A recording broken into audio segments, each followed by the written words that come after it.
mga kamaritas, today magluluto tayo ng yosi kasama si Sir Taa dito sa kusina ni Sir Taa. Ang lulutuin niya ngayon ay yosi at ang rekado at sangkap ay nandito sa harap ng screen. Tingnan nyo na lang.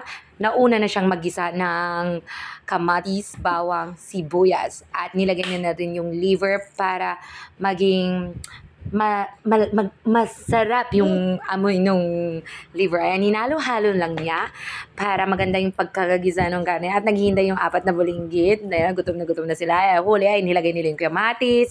Tapos, mamaya tatakluban niya ng cover ng kaldero. Tapos, halo-halo lang. Tapos, ayan, kinaluban niya. Tapos, ayan. Open niya ulit. Tapos, mamaya maglalagay siya ng mainit na tubig para yun yung maging sabaw nung yosi.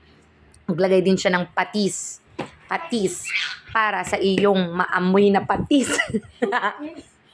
Tapos halo-halo lang siya. Halo ng halo.